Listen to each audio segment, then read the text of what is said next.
good afternoon, everyone. Today, I'm pleased to announce nominations and staff for critical foreign policy and national security positions in my administration. It's a team that will keep our country and our people safe and secure. And it's a team that reflects the fact that America is back, ready to lead the world, not retreat from it, once again sit at the head of the table, ready to confront our adversaries and not reject our allies, ready to stand up for our values.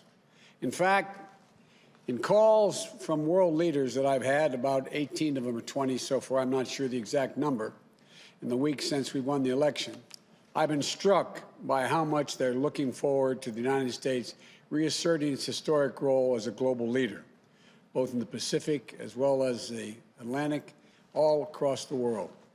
The team meets this moment. This team behind me, they embody my core beliefs that America is strongest when it works with its allies. Collectively, this team has secured some of the most defining national security and diplomatic achievements in recent memory, made possible through decades of experience working with our partners. That's how we truly keep America safe, without engaging in needless military conflicts and our adversaries in check and terrorists at bay. And that's how we counter terrorism and extremism, control this pandemic and future ones, deal with the climate crisis, nuclear proliferation, cyber threats and emerging technologies that spread authoritarianism, and so much more. And while this team has unmatched experience and accomplishments, they also reflect the idea that we cannot meet these challenges with old thinking and unchanged habits. For example, we're going to have the first woman lead the intelligence community, the first Latino and immigrant to lead the Department of Homeland Security, and a groundbreaking diplomat at the United Nations. We're going to have a principal on the National Security Council whose full-time job is to fight climate change. For the first time ever, that will occur. And my national security team will be coordinated by one of the youngest national security advisors in decades. Experience and leadership, fresh thinking and perspective, and an unrelenting belief in the promise of America. I've long said that America leads not only by the example of our power, but by the power of our example. And I'm proud to put forward this incredible team that will lead by example. As Secretary of State, I nominate Tony Blinken. He's one of the better prepared for this job. No one's better prepared, in my view. He will be the Secretary of State who previously served in top roles on Capitol Hill, in the White House, and in the State Department. He delivered for the American people in each place. For example, leading our diplomatic efforts in the fight against ISIS, strengthening America's alliance and positions in the Asia-Pacific, guiding our responses to the global refugee crisis with compassion and determination. And he will rebuild morale and trust in the State Department, where his career in government began. And he starts off with the kind of relationships around the world that many of his predecessors have had to build over the years. I know. I've seen him in action. Tony's been one of my closest and most trusted advisors. I know him and his family, immigrants and refugees, a Holocaust survivor, who taught him to never take for granted the very idea of America as a place of possibilities. Possibilities. Tony is ready on day one. As Secretary for Homeland Security, I nominate Alejandro Mayorkas. This is one of the hardest jobs in government, a gigantic agency. The DHS Secretary needs to keep us safe from threats at home and from abroad. And it's the job that plays a critical role in fixing our broken immigration system. After years of chaos, dysfunction, and absolute cruelty at DHS, I'm proud to nominate an experienced leader who has been hailed by both Democrats and Republicans. Ali, as he goes by, is a former U.S. attorney, former director of U.S. Citizenship and Immigration Services, and a former DHS deputy secretary. Helped implement DACA, prevented attacks on the homeland, enhanced our cybersecurity, helped communities recover from natural disaster, combated Ebola, and Zika. And while DHS affects everyone, given its critical role in immigration matters, I'm proud that for the first time ever, the department will be led by an immigrant, a Latino, who knows that we are a nation of laws and values. And one more thing. Today's his birthday. Happy birthday, man. Happy birthday. He's 21. As a director of national intelligence, I nominate Avril Haines, the first woman ever to hold this post. To lead our intelligence community, I didn't pick a politician or a political figure. I picked a professional. She's eminently qualified. Former deputy director of the CIA, former deputy national security advisor to President Obama, and a fierce advocate for telling the truth and leveling with her decisions with the decision makers. Straight up. Nothing unnecessary. I know because I've worked with her for over a decade. Brilliant, humble, can talk literature and theoretical physics, fixing cars, flying planes, running a bookstore cafe, all in a single conversation because she's done all that. And above all, she gets word of a threat, if she gets word of a threat coming to our shores, like another pandemic or foreign interference in our elections, she will not stop raising alarms until the right people take action. People will be able to take her word because she always calls it as she sees it. I believe we are safer with Avril on the watch. I think she can make a great contribution. And as United States Ambassador to the United Nations, I nominate Linda Thomas-Greenfield, a seasoned and distinguished diplomat with 35 years in the Foreign Service who never forgot where she came from, growing up in segregated Louisiana. The eldest of 8, her dad couldn't read or write, but she says he was the smartest person she knew. First in her family to graduate from high school, then college, with the whole world literally ahead of her, as her dad and mom taught her to believe.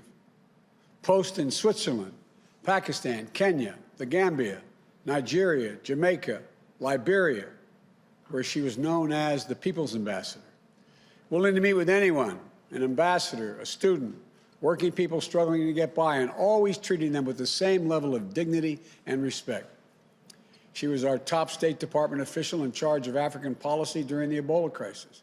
She received overwhelming support from her fellow career Foreign Service officers, and she'll be a cabinet status because I want to hear her voice on all the major foreign policy discussions we have. And my national security advisor, I choose Jake Sullivan. He's once-in-a-generation intellect with experience and temperament for one of the toughest jobs in the world.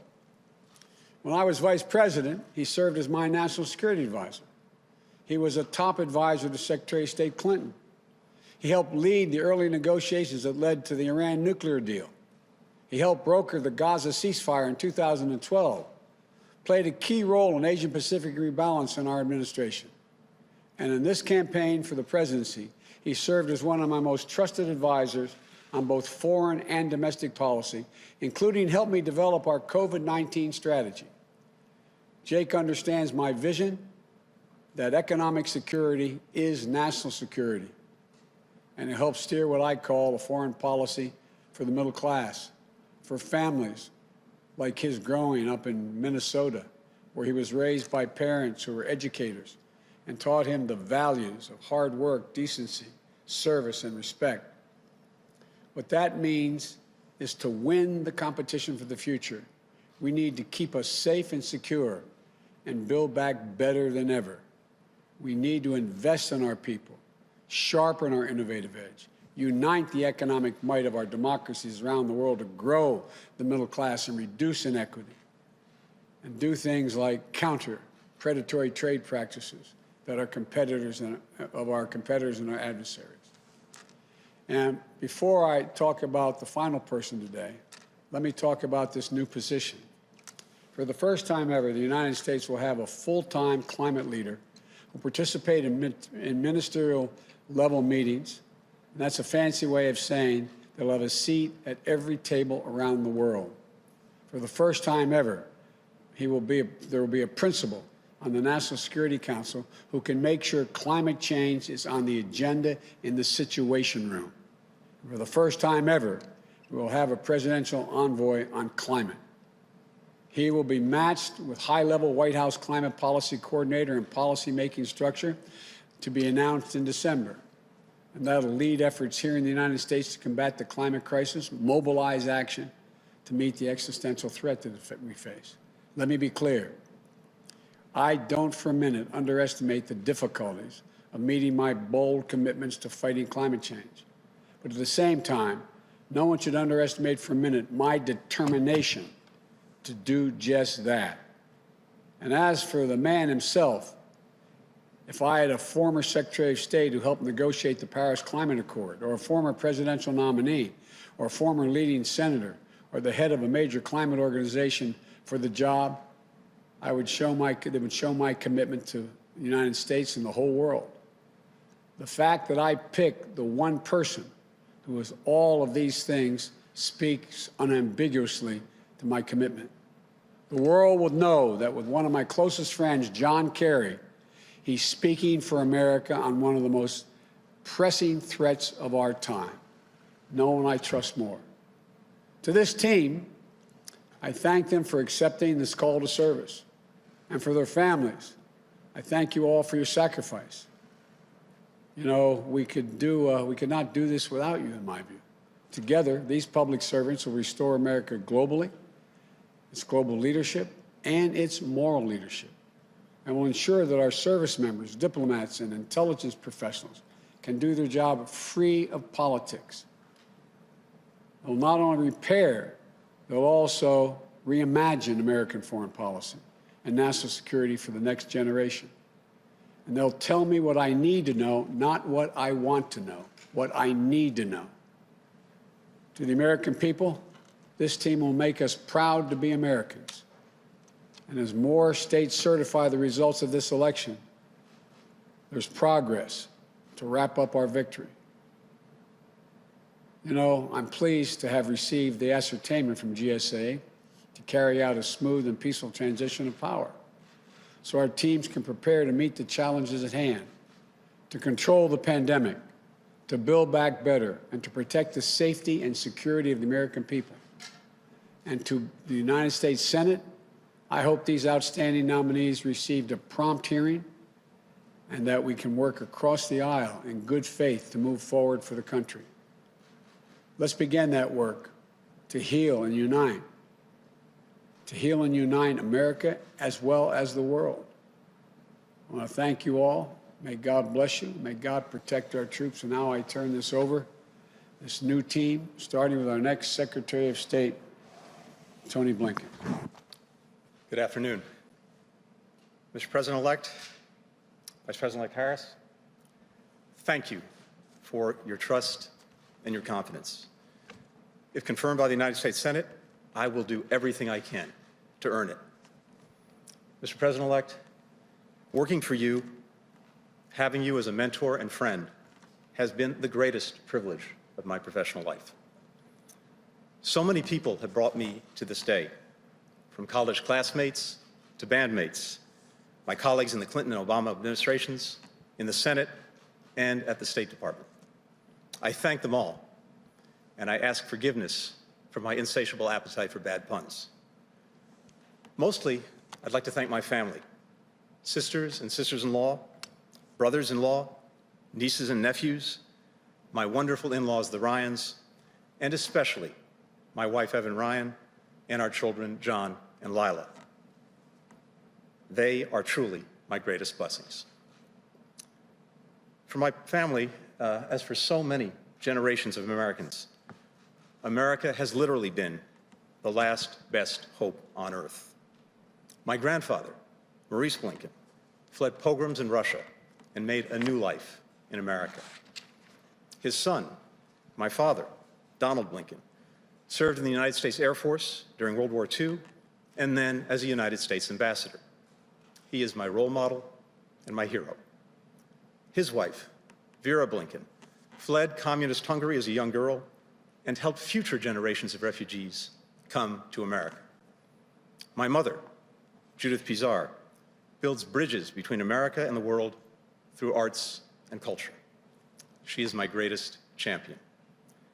And my late stepfather, Samuel Pizarro, he was one of 900 children in his school in Białystok, Poland, but the only one to survive the Holocaust after 4 years in concentration camps. At the end of the war, he made a break from a death march into the woods in Bavaria. From his hiding place, he heard a deep rumbling sound. It was a tank, but instead of the Iron Cross, he saw painted on its side a 5-pointed white star. He ran to the tank. The hatch opened. An African-American GI looked down at him. He got down on his knees and said the only 3 words that he knew in English that his mother had taught him before the war. God bless America. That's who we are. That's what America represents to the world, however imperfectly. Now, we have to proceed with equal measures of humility and confidence. Humility because, as the President-elect said, we can't solve all of the world's problems alone. We need to be working with other countries. We need their cooperation. We need their partnership. But also confidence, because America, at its best, still has a greater ability than any other country on earth to bring others together to meet the challenges of our time. And that's where the men and women of the State Department, Foreign Service officers, civil servants, that's where they come in. I've witnessed their passion, their energy, their courage up close. I've seen what they do to keep us safe, to make us more prosperous. I've seen them add luster to a word that deserves our respect, diplomacy.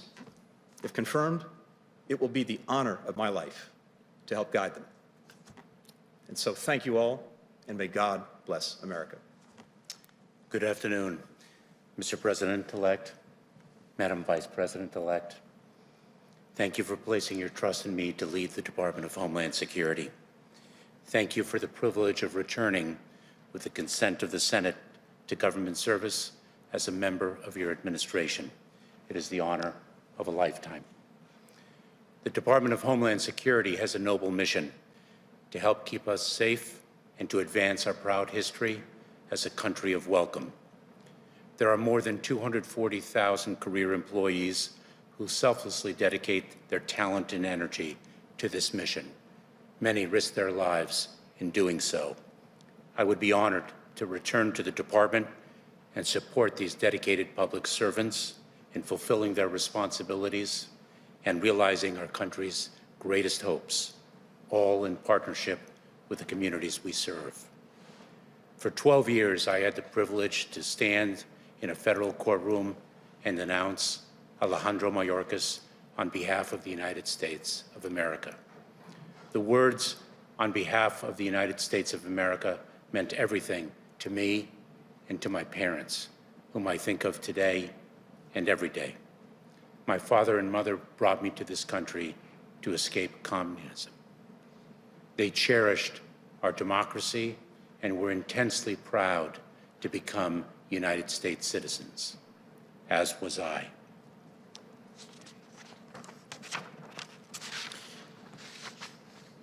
I have carried that pride throughout my nearly 20 years of government service and throughout my life. My parents are not here to see this day.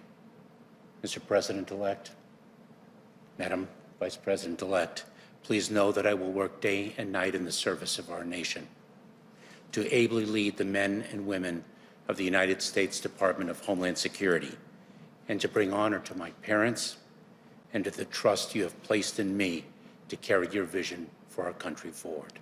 Thank you. Thank you. Mr. President-elect, Madam Vice President-elect, I am grateful and even more so humbled by the trust that you placed in me for this role. I'm especially honored to be standing not only by your side, but also alongside some of the most talented and inspiring public servants this country has ever seen. I know, Mr. President-elect and Madam Vice President-elect, that you have selected us not to serve you, but to serve on behalf of the American people, to help advance our security, our prosperity, our values, that the call to service in this role is what makes this nomination such a tremendous honor. If afforded the opportunity to do so, I will never forget that my role on this team is unique. Better than that of a policy advisor, I will represent to you, Congress, and the American public, the patriots who comprise our intelligence community. Mr. President-elect, you know that I have never shied away from speaking truth to power, and that will be my charge as Director of National Intelligence. I've worked for you for a long time, and I accept this nomination knowing that you would never want me to do otherwise, and that you value the perspective of the intelligence community, and that you will do so even when what I have to say may be inconvenient or difficult, and I assure you there will be those times. And finally, to our intelligence professionals, the work you do, oftentimes under the most austere conditions imaginable, is just indispensable. It will become even more complex because you will be critical to helping this administration position itself not only against threats such as cyber attacks or terrorism and the proliferation of nuclear, biological, or chemical weapons, but also those challenges that will define the next generation, from climate change to pandemics and corruption. And it would be the honor of a lifetime to be able to work alongside you once again to take these challenges on together. Thank you so much. Good afternoon. Mr. President-elect, Madam Vice President-elect, I'm humbled and honored by the trust that you have placed in me to become a member of your cabinet as ambassador to the United Nations. In the years that I've worked in government, I'm always struck by how only in America would we be where we are today, where life can be hard and cruel, but there's hope in the struggle. There's promise in our dreams, where you learn to believe in yourself and that anything is possible. Like both of you, I learned from my family. Mr. President-elect, thank you for those generous words that you said about me. My parents had very little back in Louisiana where I grew up, but they gave me and my siblings everything they had. And I know how proud they would be of this day. On this day, I'm also missing my mentor, Ambassador Ed Perkins, who served as the U.S. Ambassador to the United Nations under President George H.W. Bush and President Clinton, and who was also from Louisiana. He told me constantly, Linda, don't undersell yourself. And he would always do everything possible to lift me up. He passed away last week, but I know he's here with us today. And on this day, I'm thinking about the American people, my fellow career diplomats and public servants around the world. I want to say to you, America is back. Multilateralism is back. Diplomacy is back. Mr. President-elect, I've often heard you say how all politics is personal, and that's how you build relationships of trust and bridge disagreements and find common ground. And in my 35 years in the Foreign Service across 4 continents, I put a Cajun spin on it. I called it gumbo diplomacy. Wherever I was posted around the world, I'd invite people of different backgrounds and beliefs to help me make a roux and chop onions for the Holy Trinity and make homemade gumbo.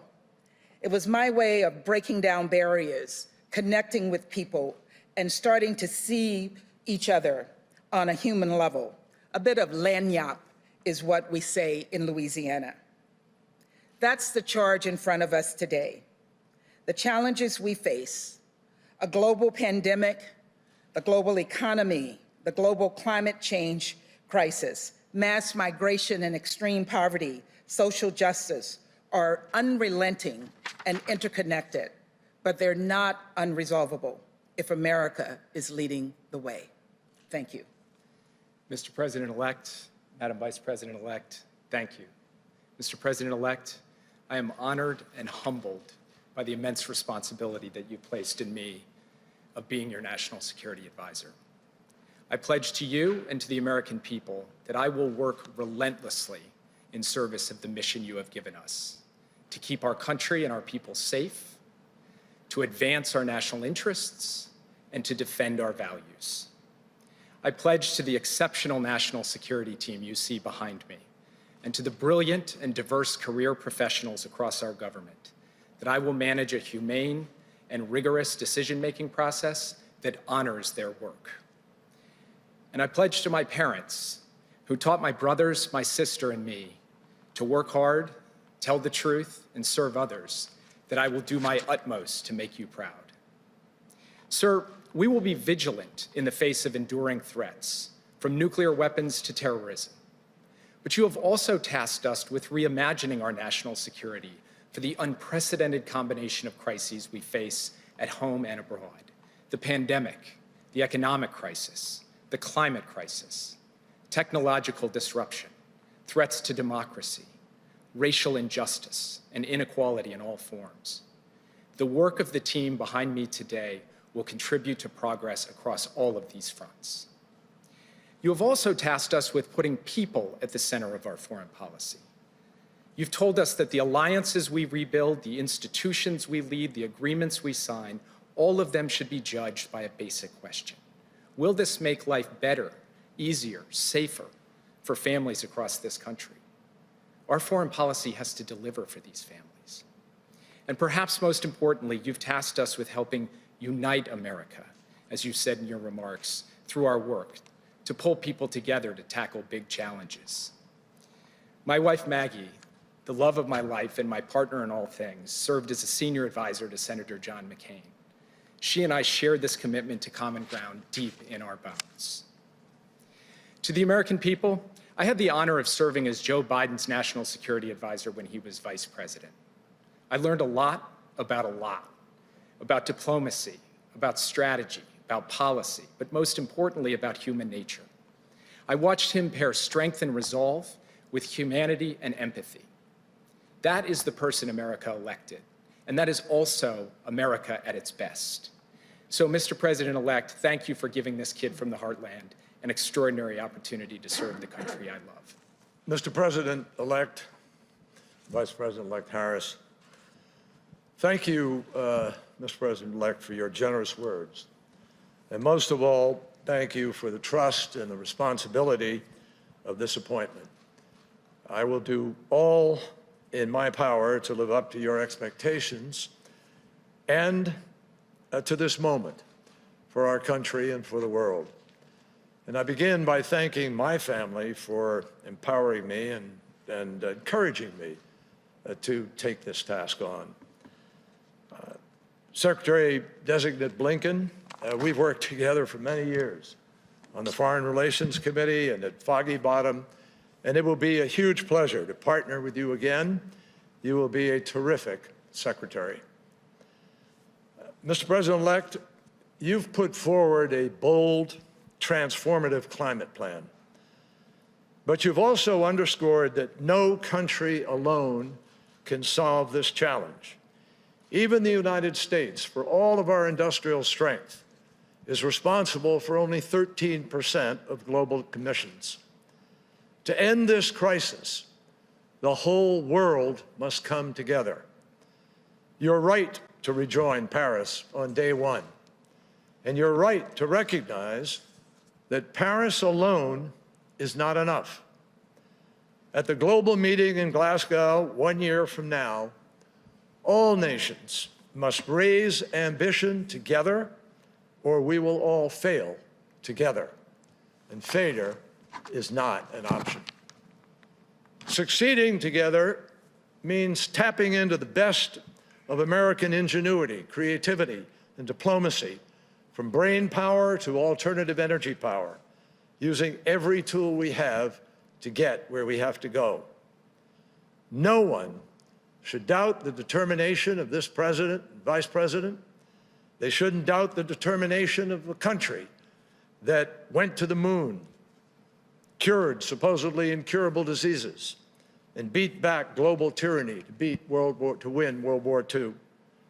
This kind of crisis demands that kind of leadership again, and President Biden will provide it. The road ahead is exciting, actually. It means creating millions of middle-class jobs. It means less pollution in our air, ocean. It means making life healthier for citizens across the world. And it means we will strengthen the security of every nation in the world. In addressing the climate crisis, President-elect Joe Biden is determined to seize the future now and leave a healing planet to future generations. 57 years ago this week, Joe Biden and I were college kids when we lost the president who inspired both of us to try to make a difference. A president who reminded us that here on earth, God's work must truly be our own. President Joe Biden will trust in God, and he will also trust in science to guide our work on earth to protect God's creation. Mr. President-elect and Vice President-elect Harris, I look forward to getting to work. Thank you. Thank you, Secretary Kerry. And congratulations, Mr. President-elect, on bringing together this extraordinary team.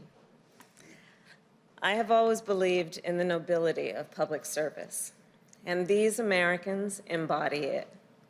Their lives and careers are a testament to the dedication, sacrifice, and commitment to civic responsibility that have strengthened our democracy and kept America's promise alive for more than 200 years. President-elect Biden and I have long known that when we were elected, we would inherit a series of unprecedented challenges upon walking into the White House.